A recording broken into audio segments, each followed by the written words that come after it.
Today, we're going to talk about how you can prepare your store and your website for the holiday season. Coming up next. So when people think about the holiday season, a lot of times your thoughts immediately jump to fourth quarter, Christmas, Black Friday, Cyber Monday, things like that. And while that's a great sales time and a great time for buying things and consumers and such like that, that's not always going to be the number one sales holiday for your store.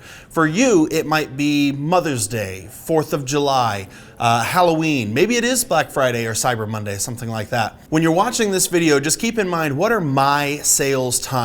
What's my best sales time? Because you can use these tips all throughout the year at all different sales opportunities. Stay tuned, we're gonna cover 10 tips on how you can optimize your site and your store. So first things first is you wanna get as prepared as you can in advance. And what I mean prepared, I mean prepare your signage. If you have a physical location, your signage, prepare what kind of product stacks you're gonna have, what kind of inventory you're gonna have, what those sales actually are.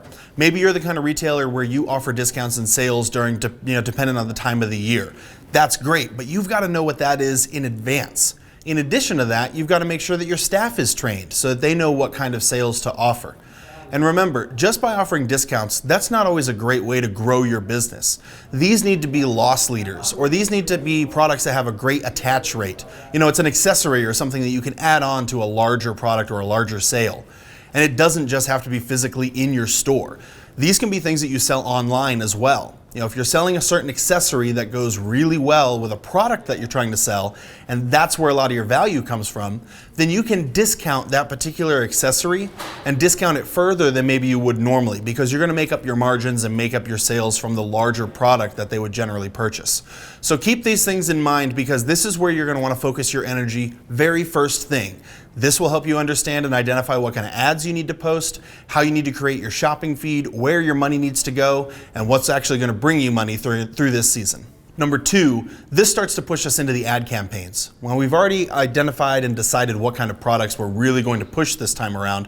So now we start developing out these ad campaigns, and you want to give yourself as much lead time as possible.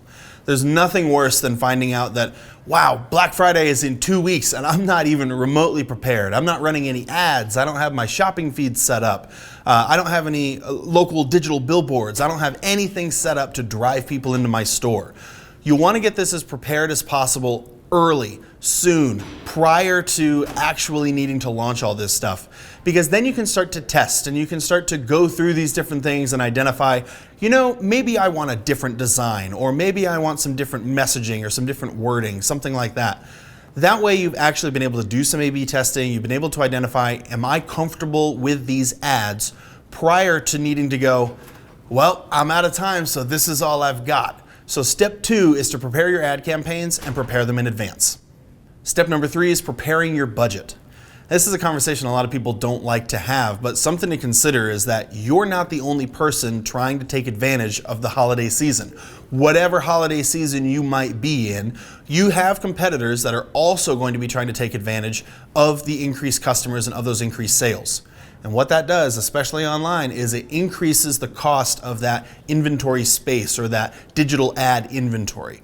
Just because you might be the only person locally doesn't mean that you're the only person that's also trying to capitalize on this particular sales time, fourth quarter or Mother's Day or Easter or something like that.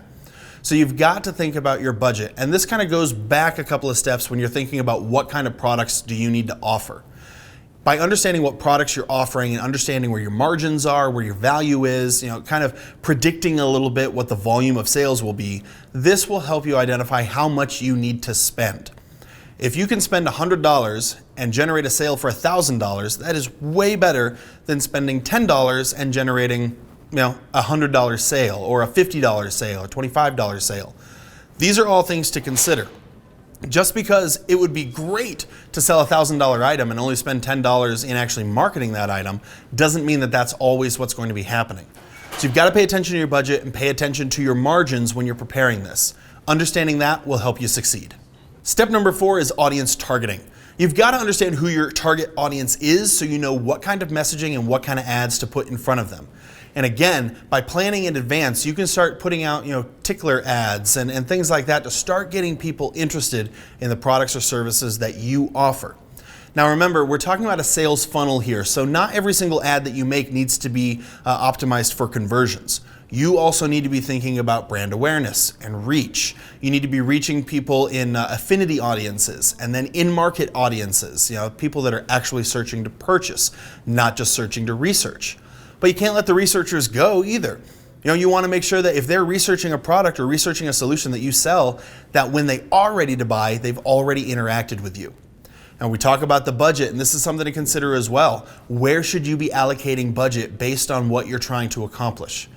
A lot of times, one of the best rules of thumbs is going to be 40% dedicated towards that reach and audience building and making sure that you've got some brand awareness and people know who you are, and then put about 60% of that into actual converting ads. Now, maybe in the very beginning you want to flip this. You don't have a lot of audiences. You don't have a retargeting list or something like that. So put 60%, put 80% of your budget into this reach kind of campaign, the brand awareness campaigns, so that people know who you are. And remember, 97% of people that go to your website or see your brand are not going to take a converting action the very first time they interact with you. So you don't want to let those 97% go. Set up your retargeting campaigns, set up your RLSA, and make sure that as these people are actually in the mood to buy, you are the first person that they think about. Tip number 5 is email campaigns. Now you may be saying, my sales time is just coming up in a couple of weeks. I don't have time to build an email campaign. And to an extent, you might be right. The boat may have sailed on this one. You don't have a list of 10, 20, 30,000 people that you can reach. But if you don't start now, you're still not going to get started, and may as well start now when you've got increased customers and increased sales. This is the time to start building out your email campaigns, maybe even for next year. Or, more importantly, start building out your email campaigns so that the customers that you earn now will become lifetime customers because you've already started this whole communication with them. That way it's not a shock or a surprise where 6 months down the road, then you start emailing them. This is a process that you started a while ago. So it doesn't really matter if you feel like you've missed the boat or not. This is a necessary step that you have to take. If you haven't taken it already, take it today. Tip number 6 is your landing pages. Now this is what a lot of your ads are going to direct back to. This is what your emails could direct back to. If you're running digital billboards or maybe even doing print or radio or something like that, Pandora or Spotify, these are different places that you can direct customers back to. Instead of sending them to www.yourwebsite.com, you send them to yourwebsite.com/Black Friday or /Cyber Monday or something like that, based around the holiday and the offers and the specials that you're offering. That way they don't have to go to your website and then try to find the offer that drew them there in the first place. This helps with your messaging on your ads. This helps to ensure that when customers actually get to your website, they find what they need as soon as they can. We're a fast-moving group of people. Consumers move very quickly, especially when we're talking about holiday purchasing. They don't have time to hunt through your website and try to find exactly what drew them there in the first place. So make it easy, create some landing pages, put all your offerings and your products there, so that way they can purchase at the exact moment that they're ready to. Tip number 7 is to optimize your product pages. This kind of goes along in line with optimizing and creating landing pages, but now we're talking about making sure that the actual products on your website are optimized. I'm talking your product titles, make sure that your price or your sale price is showing up correctly. You've got a great looking image, or even better, multiple images of the product, and that your descriptions are there. A one word or a one sentence description is just not enough. You still have to sell. Just because somebody clicked on an ad and went to research the product doesn't mean that they're ready to buy. So this is the second stage of selling. You already sold them enough to click on the site, that's great. Click on your ad, perfect. Now you've actually truly got to sell them. Otherwise, you're spending all your money on clicks. What you really need are conversions. So optimize your images, your titles, your price, your description, and make sure that other products are also being recommended on your website. That way, if they're buying widget A and they could also really benefit from widget B, they can identify that, you can educate them, and increase your sales. Tip number 8 is to check for glitches. You definitely don't want to wait till the last minute and find out that your payment processor can't keep up or that your shopping cart's not fully utilized and implemented correctly. Even worse, you don't want to find out that you are getting a lot of traffic and your web host can't handle it.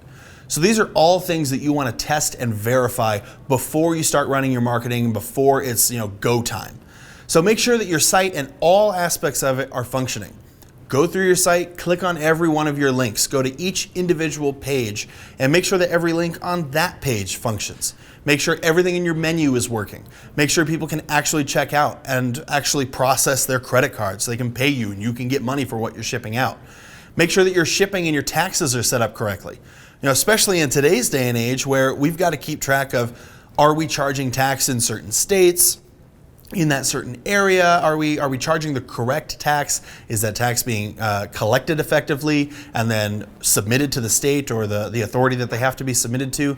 These are all things you need to know in advance. Additional to that, off of your website, if you're running product ads, make sure that Merchant Center is working effectively. Jump into that, make sure that your products are there, the images are there, you don't have a bunch of errors, and that's also another place you want to make sure that your shipping and your tax settings are also set correctly. If people are comparison shopping on Google's shopping site there, you click on Google, search for your product, click on shopping, it'll show you a price combined with tax and shipping. If your tax and shipping settings aren't correct, then your price could be way out of whack, or you could be a victim of that bait and switch. Wow, this product's only $10. Turns out you have a $25 shipping fee. And then they jump out of there, they cost you money, and they go and purchase from your competitor. Check everything, check it twice, and then you're ready for sales. Tip number 9 is to do a competitor analysis. Now, this is something that you may even have to do day of or on the fly, because what you don't want to find out is that your competitor is selling the same product or they have the same offering that you have, and they're selling it for way less. Or they have a different offer. You're offering free shipping, they're offering free overnight shipping. You're selling the product for $19.95, they're selling the product for $12, something like that. So these might be things that you need to keep an eye on day of. Now remember, if you're just battling people on price, it's a race to the bottom, because there are definitely people out there that can afford to make $1 a sale. And that may not be you. You may need to have your margins at 50, 60, 70%. Maybe some of your products you can take a 10, 20, 30% margin on because it's a loss leader to sell some of your higher margin products. That's great. And if you're competing on price to get more sales, that's a great idea. That's a great concept to embed into your sales strategy. But if you're just racing to the bottom with everybody else, eventually you're going to lose. The bigger guys out there, they can afford to take a loss on just about everything. There's other folks out there that they don't have any overhead, so they can afford to take a loss and run you out of town. But you have to do a competitor analysis to understand what they're doing better than you, and how you can combat that. Last tip number 10 is to check your fulfillment. The last thing that you want to do is sell a bunch of a single item and then find out that you can't actually fulfill those orders. Maybe you don't have enough of them. Maybe your supplier runs out. Maybe you're manufacturing and ordering from overseas and it's going to take 6 weeks to get here. Maybe there's a big long lead time for you to actually get these products.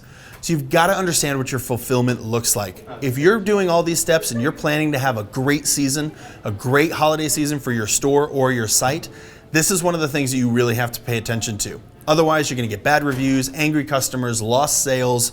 You're going to have to give refunds and discounts and coupons, and it could destroy your holiday season. So take a look at your fulfillment, make sure you can actually fulfill the orders that you're going for, and then have a great season. I want to thank you guys so much for watching. We're constantly putting out different videos and tips, tricks, and strategies like this. So if you like it, please be sure to subscribe, like, and comment. Let us know if you've got other tips or what success you've seen during the holiday season with your store or your website. Thanks again, and happy marketing.